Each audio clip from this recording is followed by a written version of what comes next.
DownsSteam was founded officially in 2005, but we were all sort of working on a project well before that. Well, there had been moves to have it established by the Chamber of Commerce in Toowoomba. It had been discovered in Redbank that locomotive 106 was rotting away. And so, because it had been built here in 1914, the Chamber of Commerce felt that it should come back here. And that was really the beginning of DownsSteam.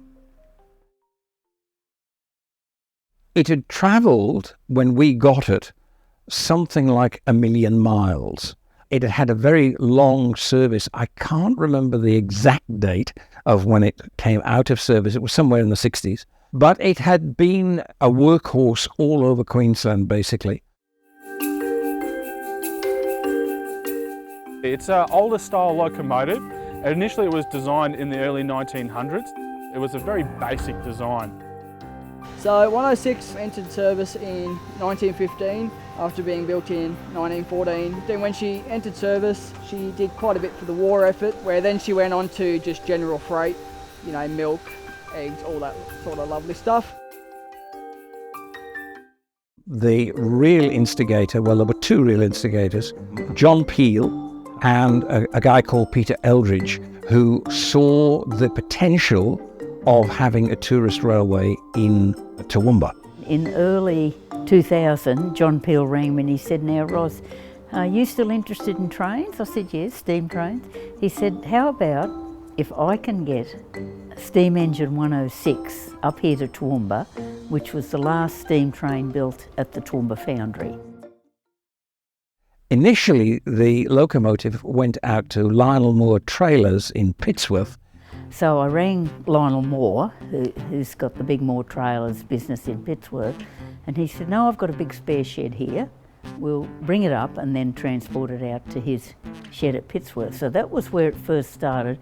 And work progressed very slowly, but as quickly as we could, because whilst we had a number of people who had skills, electricians, boilermakers, fitters and turners, that sort of thing, we didn't have anybody who had an overall global picture of how a steam locomotive functions and goes together. Well, we thought we'd probably do in 5 to 10 years the restoration, but it has gone a lot longer than that, so really 20 years. Yes, that's when I became a professional liar. What happened was I would spruik as a sort of PR manager and say that she'll be happening in about 5 years' time. We'll be running trains, we'll be having Harry Potter specials and music trains and photographic trains and art trains and all sorts of trains, and it's all going to be wonderful. Sadly, it didn't transpire that way because we didn't have money and we didn't have expertise.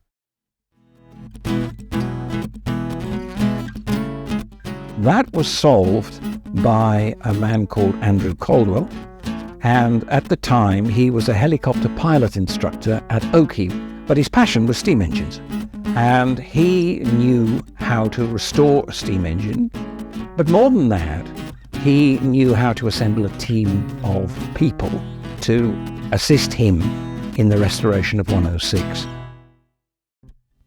So I've got a longer history sort of engineering and a bit of fitting and turning background.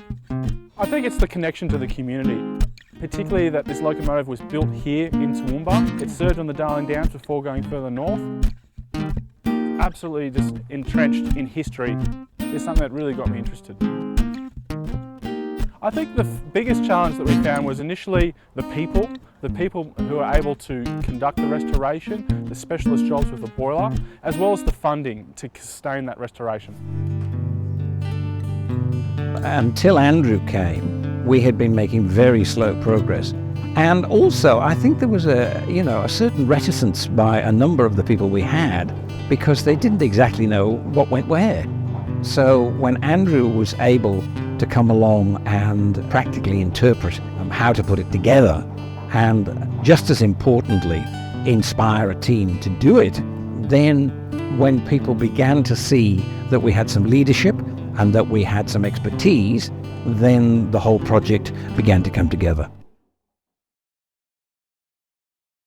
The financial side was solved by Clive Berghofer, whose name is everywhere in town. Clive became interested in restoration. Towards, I don't know how many years ago now, 2 or 3 or 4 years ago, they came along and they said they wanted to restore the last locomotive made in Toowoomba. He was out here one morning having morning tea one Saturday when we had an open day, and I was just talking to him. He said, "Ros, how are you battling here? Are you going to get that steam train going?" I said, "Well, Clive, if we could get someone to back us with finance, we'd get it going a lot quicker." It's been on the drawing board for some time, but the finance was holding them up. And they had a lot of the gear and that there. They had the people to do the work, but they didn't have the money to pay to get, the new parts, and a lot of parts had to be made. You couldn't buy parts. That's what I helped them out with. And after, I think, a quite meaningful conversation, shall we say, between our president, Ros Scotney, and himself, he contributed $300,000. We're relying on visitors to come and morning and afternoon teas and lunches. That was our income.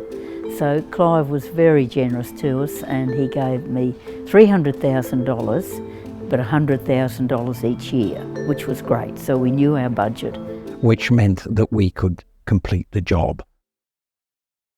We wanted to become a legitimate tourist attraction for Toowoomba. Now, there is very good precedent for this, in that wherever you have steam engines, you have people who are keen to ride behind them. Obviously, we want to run it on the main line, and we're very privileged to be one of the few tourist railways that is not an island railway. And because of that, we can, in theory, run anywhere in Queensland. In practice, it's a bit more difficult. Well, we'd love to use 106 straight away, but there is just a little hold-up with a big organisation in Brisbane called Queensland Rail, who are putting us all through the hoops now to get permission and accreditation to go out on the main line and start trips. So we will probably principally be running south. Initially, we'll be running to some of the small communities like Nobby, Clifton, those sorts of places, Wairima, and eventually up to Warwick and Stanthorpe, I hope. We're hoping by the end of this year that this will all happen, but we just have to bide our time, and we're getting there. A lot of work to have all your accreditation and everything. To see that train that's over 100 years old and been restored back to its normal appearance, looks like a brand new train again. The boys have done an enormous job on it to do what they've done with it. Once again, as I always say, it's blood, sweat and literally tears trying to get this locomotive going back together again. It's just a huge achievement for everyone here at DownsSteam. It's thanks basically to an awful lot of people, but certainly to Clive and Andrew, that we have the steam engine completed now.